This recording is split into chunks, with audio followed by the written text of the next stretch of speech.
Gamabunta, o personagem de Naruto que, se pararmos para pensar um pouco, simplesmente não faz sentido nenhum. Ele aparece logo no primeiro episódio do anime, enfrentando a Kyuubi ao lado do quarto Hokage, um sapo gigante que fuma, bebe e xinga todo mundo, e que teoricamente consegue tancar uma biju, suportar rajadas de ventos de nível colossal e cuspir bolas de fogo maior que prédios. E aí vem a pergunta que ninguém faz porque todo mundo só aceita: como que um sapo invocado consegue peitar coisas do nível do Shukaku e até encarar, nem que seja por alguns segundos, a própria Nove Caudas? Se as bijus são descritas como as criaturas mais absurdas do mundo ninja, por que o Gamabunta consegue lutar no mesmo nível sem ser uma biju? Sem modo especial, sem transformação, sem nada. Hoje vamos entender tudo isso de verdade. Onde ele apareceu, o que ele fez em batalha, e por que quanto mais você olha para isso, mais você percebe que tem coisas que não bate com a lógica do mundo ninja. Porque vamos ser sinceros, se o Gamabunta é tudo isso mesmo, ele é na prática uma arma de destruição em massa que a Vila da Folha poderia simplesmente chamar quando quisesse. Então bora ver isso. Mas antes de mais nada, já se inscreva no canal e deixe seu like. Para entender por que o Gamabunta é tão estranho dentro da lógica de Naruto, precisamos voltar à primeira fase da história e lembrar como ele entra na coisa toda.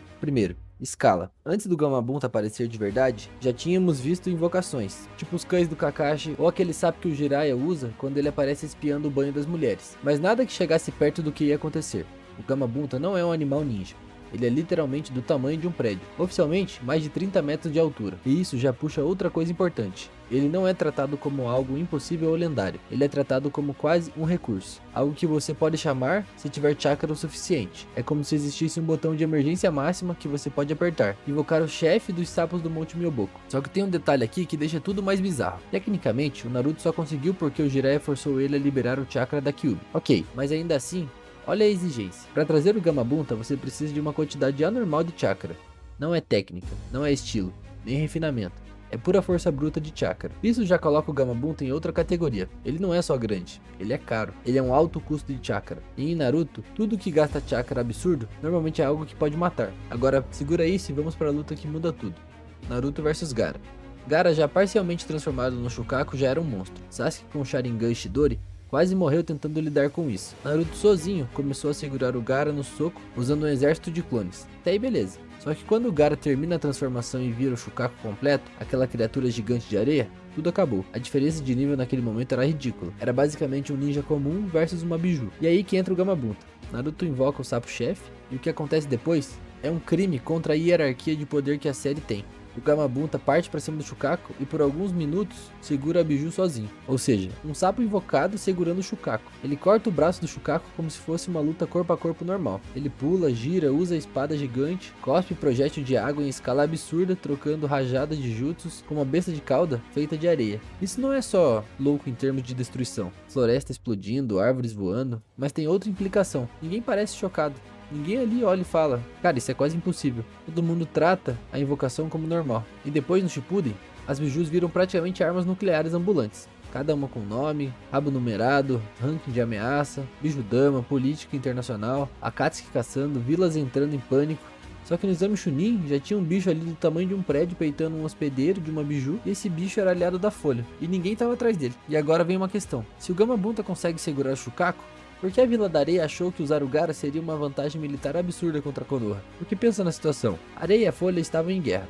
Gaara vira Shukaku, destrói tudo, e de repente Konoha pode simplesmente contra-atacar com um sapo que sozinho iguala o nível do Shukaku e ainda luta com inteligência, coordenação e até com espada. E tem mais: o Gamabunta não é só bruto, ele é inteligente, ele pensa de forma estratégica, orienta o Naruto, ele entende a fraqueza do inimigo, tanto que ele pede: me transforma em algo com garras para eu conseguir segurar esse monstro. Ou seja, ele usa o range em escala colossal para virar a versão gigante da Kyuubi, prender o Shukaku fisicamente e dar abertura para o Naruto atacar o Gaara direto. Isso é muito absurdo. É um combate tático de nível Hokage quase. Não é só uma besta gigante batendo em uma besta gigante. É literalmente um comando em campo. Agora olha o que isso significa para o mundo ninja. Se você tem um contrato com os sapos, você não está só ganhando um animal de suporte. Você está ganhando um aliado de guerra que tem força de uma biju e o cérebro de um veterano de guerra que aceita lutar ao teu lado. Isso não é equilíbrio. Aí começa uma pergunta que destrói toda a consistência do poder da série. Se Konoha consegue chamar o Gamabunta, por que ele não aparece em toda a grande guerra? Por que ele não é chamado em toda a invasão? Por que ele não é mais utilizado? E a resposta mais incômoda é: porque se ele aparece sempre, muita coisa que acontece depois simplesmente não aconteceria. Mas é aqui que o buraco fica ainda mais fundo.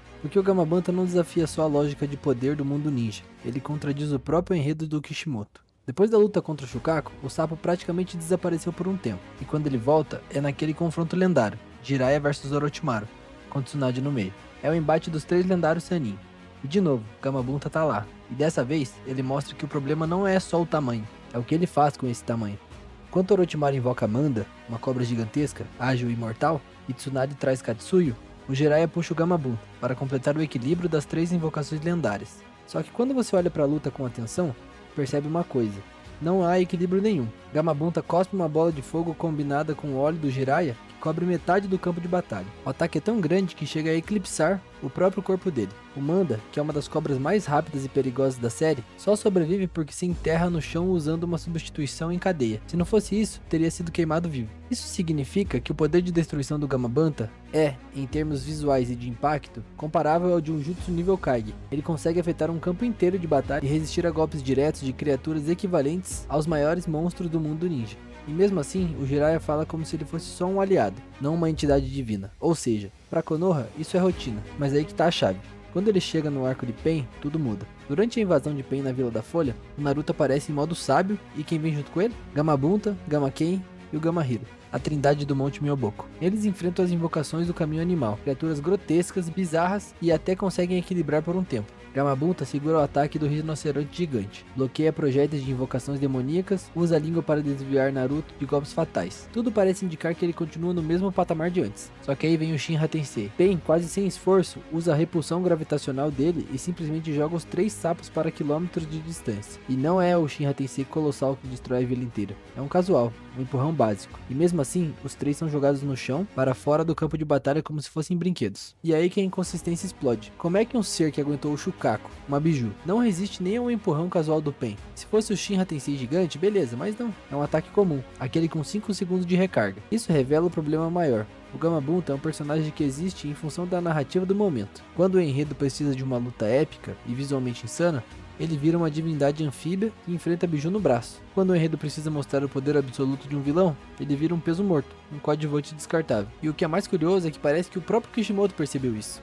Depois da invasão do Pain, o Gamabunta nunca mais é usado em combate real. Ele aparece observando os eventos do Monte Myoboku, mas nunca mais em luta. É como se o autor tivesse percebido: ok, esse sapo que segura uma biju tá quebrando a escala de poder, melhor deixar ele fora do jogo. Mas existe ainda uma última aparição que muda completamente a forma de enxergar um Gamabunta.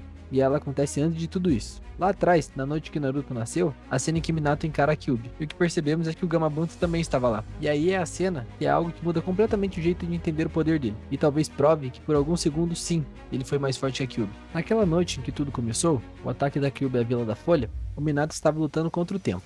A besta de 9 caudas, totalmente liberta, estava prestes a lançar uma Bijudama que varreria a Konoha do mapa. E é nesse momento que acontece o que pouca gente realmente se dá conta. Minato não enfrenta a Kyuubi sozinho, ele cai do céu, montado em ninguém menos que o Gamabunta. O anime mostra essa cena logo no primeiro episódio. O quarto Hokage surge sobre um sapo gigante, encarando a besta mais poderosa de todo o mundo ninja. Mas no mangá, a coisa é ainda mais direta. O Minato literalmente joga o Gamabunta em cima da Kyuubi, esmagando o monstro contra o chão e interrompendo o disparo da Bijudama. Sim, o Gamabunta caiu em cima da Kyuubi e segurou ela ali, presa no solo, enquanto o Minato preparava o teleporte para selar a besta. Pensa no que isso significa. O sapo conseguiu conter, ainda que por alguns segundos, a criatura mais poderosa que já existiu, mesmo sem ter chakra de biju, modo sábio ou qualquer outro poder lendário. Ele simplesmente usou o peso, a força bruta e uma resistência fora da lógica, e manteve a Kyuubi imóvel, tempo suficiente para o Minato realizar o teleporte. Isso é uma das maiores demonstrações de força física pura em todo Naruto, e se fosse qualquer outro ser vivo, teria sido esmagado ou desintegrado na hora. Mas o Gamabunta não. Ele sobreviveu, resistiu à energia mais destrutiva do mundo ninja e voltou para Myoboku praticamente ileso. E é por isso que o personagem é um paradoxo. Ele é um monstro de poder quando a história precisa, e um sapo simpático quando a trama decide deixá-lo de lado. Só que, olhando tudo em perspectiva, o que o Gamabunta fez nas sombras da história é absurdo. Ele lutou contra o Shukaku, ele foi suporte direto em batalhas de nível lendário, ele encarou o Pain, mesmo que tenha sido derrotado. Ele literalmente ajudou a salvar Konoha de ser apagado do mapa pela Kyuubi. E o mais irônico, mesmo com tudo isso, o Gamabunta nunca foi tratado como uma lenda viva. Nunca teve uma estátua, nunca foi exaltado, nunca recebeu crédito por nenhum desses feitos. Ele continua sendo o sapo rabugento que reclama do Naruto. Mas talvez essa seja justamente a genialidade oculta do personagem. Enquanto todo mundo idolatra Hokages, Uchihas e deuses da guerra, o verdadeiro tanque de guerra anfíbio da Folha ficou em silêncio. fumando seu cachimbo e esperando a próxima convocação que nunca veio. Porque no fim das contas, o Gamabunta não faz nenhum sentido. E talvez seja exatamente por isso que ele é tão fascinante. E agora eu quero saber de você. Você acha que o Gamabunta poderia chegar perto de derrotar a Kyuubi se tivesse a ajuda do Jiraiya ou do Naruto em modo sábio? Ou ele só foi um coadjuvante com muita sorte? Comenta aqui embaixo e me diz o que você acha. E se você curtiu o vídeo, já deixe seu like e se inscreva no canal. Até o próximo vídeo.